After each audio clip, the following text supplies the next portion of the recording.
Hello बच्चों लोग।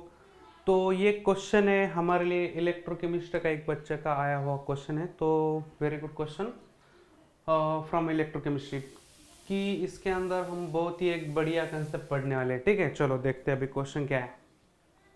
Number of moles of MnO4 required, मतलब आपको MnO4 1 माइनस के कितने मोल लगने वाले हैं। और एक मोल फेरस ऑक्जेलेट का लिया है, मतलब फेरस ऑक्जेलेट का ऑक्सीडेशन करना है आपको। कौन करेगा ऑक्सीडेशन? MnO4 माइनस करेगा।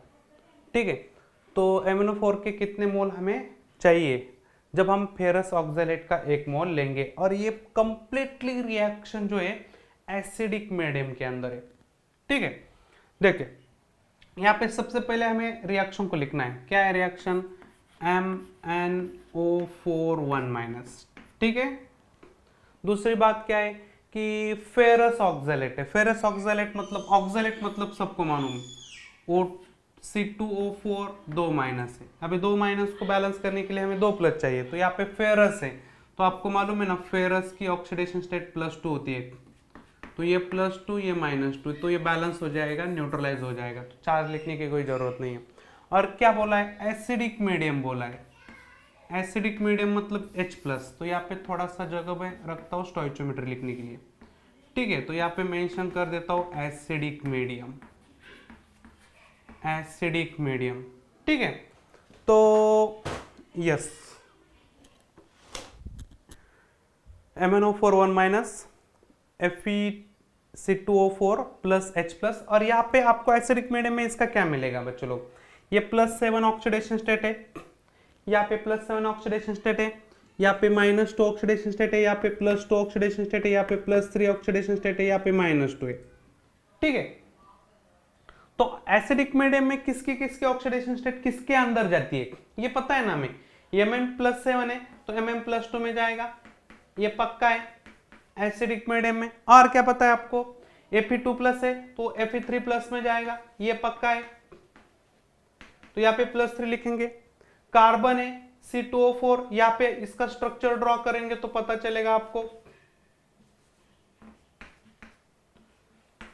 इसका +3 ऑक्सीडेशन स्टेट है, एवरेज भी +3 आएगा। तो यहाँ पे CO2 बनेगा तो +4 ऑक्सीडेशन स्टेट में जाएगा। ठीक है, तो अभी यहाँ पे समझते क्या है स्टूडेंट? देखो यहाँ पे समझना क्या है, देखो यहाँ पे समझना क्या है बच्चों लोग। सबसे पहले हम देखेंगे क्या कि यहाँ जो Mn है +7 में वो +2 में जा रहा है, मतलब Mn का रिडक्शन हो रहा है। और ऑक्सीडेशन किसका हो रहा है? यहाँ पे आप देख सकते हैं Fe+2 है, Fe+2 जा रहा है Fe+3 में, तो Fe का हो रहा है ऑक्सीडेशन। तो यहाँ पे FeC2O4 के अंदर का Fe की ऑक्सीडेशन स्टेट +2 से +3 हो रही है, तो यहाँ पे एक का चेंज आएगा। This is the N factor for oxidation. ठीक है, यहां पे भी आप देख सकते हैं कि +3 FeC2O4, यहाँ पे FeC2O4 के अंदर कार्बन की ऑक्सीडेशन स्टेट +3 है और वो भी +4 में जा रही है। इसका मतलब इसका भी ऑक्सीडेशन हो रहा है, मतलब इसका भी ऑक्सीडेशन हो रहा है, इसका भी ऑक्सीडेशन हो रहा है। तो यहाँ पे N फैक्टर क्या आएगा? कार्बन के लिए N फैक्टर क्या आएगा? यहाँ पे देखते हैं स्टूडेंट, यहाँ पे +2 का +3 और +3 का +4 हो रहा है, एक का चेंज आएगा। बट यहाँ पे कार्बन का बेस 2 है तो 2 से मल्टीप्लाई करेंगे तो यहाँ पे 2 आएगा। तो this is N factor for oxidation. तो ये ऑक्सीडेशन 1 बोलेंगे, इसको ऑक्सीडेशन 2 बोलेंगे। इसका मतलब है ऑक्सीडेशन के 2 N फैक्टर मिले, तो इसलिए हम ऑक्सीडेशन का जो N फैक्टर है इसको एक ओवरऑल N फैक्टर लिखेंगे, क्योंकि ऑक्सीडेशन का एक N फैक्टर होता है, एक रिडक्शन का N फैक्टर होता है। तो ऑक्सीडेशन का N फैक्टर, इसको आप ओवरऑल N फैक्टर भी बोल सकते हैं। तो this N factor is equal to आपका पहला N फैक्टर, इसको N1 बोलेंगे, इसको N2 बोलेंगे, तो N1 प्लस N2 बोलेंगे। This is the overall N factor, because एक ही मॉलिक्यूल के अंदर के 2 element at a time oxidize हो रहे, समझ रहे? तो यहां पे क्या हो जाएगा? N1 इज इक्वल टू 1 है, ठीक है, और N2 इज इक्वल टू 2 है, तो ये आएगा 3 3 is an factor for oxidation. ये ऑक्सीडेशन का एन फैक्टर आ गया। अभी हमें निकालना है रिडक्शन का एन फैक्टर। ये हुई पहली कहानी। यहाँ पे दूसरी कहानी, यहाँ पे दूसरी कहानी क्या है, MnO4 1 माइनस, यहाँ पे +7 का आपका कितना हो रहा है बच्चों लोग, +7 का हो रहा है +2, यहाँ पे आपका 5n फैक्टर आएगा रिडक्शन के लिए। और ये सिंपल रिडॉक्स रिएक्शन है, ठीक है। तो this 5 is an factor and this is the stoichiometry of this compound. ये जो एन फैक्टर है MnO4 1 माइनस का जो एन फैक्टर है वो स्टोइचियोमेट्री रहेगी आपकी इसके लिए। तो यहाँ पे इसको मैं मल्टीप्लाई कर देता हूँ, यहाँ पे 5 आएगा। और इसका जो एन फैक्टर है वो स्टोइचियोमेट्री रहेगी इसके लिए, तो यहाँ पे मैं 3 कर देता हूँ, ठीक है। तो यहाँ पे आपको हाइड्रोजन बैलेंस करना है, एसिडिक मीडियम में यहाँ पे H+ लिखना है, तो इसको बैलेंस करने के लिए यहाँ पे H2O लिखेंगे हाइड्रोजन को बैलेंस करने के लिए। पहले तो हम Mn और Fe को बैलेंस करेंगे, ठीक है। यहाँ पे Fe हो गया 5, तो यहाँ पे भी Fe 5 होना है, हो गया Fe बैलेंस। Mn यहाँ पे 3 है, तो यहाँ पे भी 3 होना है, ठीक है।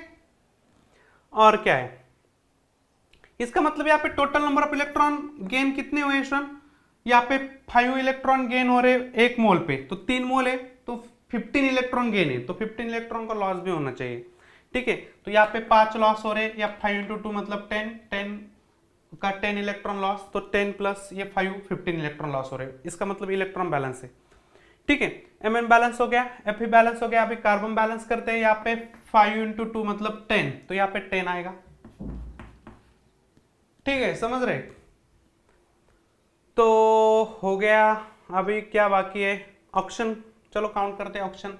4 × 3 12, यहाँ पे क्या आएगा 4 × 5 20, तो यहाँ पे 32 ऑक्सीजन है 20, तो यहाँ पे 12 आएंगे 12। 10 × 2 ना 20, तो यहाँ पे 32 में से 20 है, 12 नहीं है, तो यहाँ पे 12 H2O करेंगे, तो 12 ऑक्सीजन हो गए। तो हाइड्रोजन यहाँ पे कितने हो गए 24, यहाँ पे भी हम 24 हाइड्रोजन करेंगे, हो गया रिएक्शन बैलेंस। अभी ये तो रिएक्शन बैलेंस है। सबसे पहले क्या है, आपको किसी भी क्वेश्चन को सॉल्व करने से पहले रिएक्शन की स्टोइचियोमेट्री बहुत इंपॉर्टेंट है। जब तक आप रिएक्शन की स्टोइचियोमेट्री नहीं लिखेंगे तब तक हम क्वेश्चन को सॉल्व नहीं कर सकते, ठीक है। चलो अभी क्वेश्चन की तरफ जाते हैं फिर से। Number of moles of MnO4 1 minus required to oxidize 1 mole of ferrous oxalate. यहाँ पे आपको क्या दिया है स्टूडेंट, 1 मोल फेरस ऑक्सलेट दिया है। यहाँ पे आपका 3 पे इसका 5 है, यहाँ पे MnO4 और यहाँ पे FeC2O4, इसका 3 मोल पे इसका 5 मोल है, इसका 3 मोल पे इसका 5 मोल है। तो यहाँ पे आपको इसका 1 मोल लेना है, इसका 1 मोल लेना है, यस। तो सिंपल है, यहाँ पे कितने मोल लेने पड़ेंगे हमें, तो यहाँ पे क्रॉस मल्टीप्लिकेशन करना है, तो क्या आएगा हमारा आंसर, x × 5 = 3, तो यहाँ पे x = क्या आएगा 3/5, तो यहाँ पे क्या आएगा 0.6 mole MnO4 required to oxidize 1 mole of ferrous oxalate. तो यहाँ पे हमारा आंसर क्या करना है, अभी क्लिक ऑप्शन नंबर 3। सबको समझ में आया, एकदम परफेक्ट, ठीक है। चलो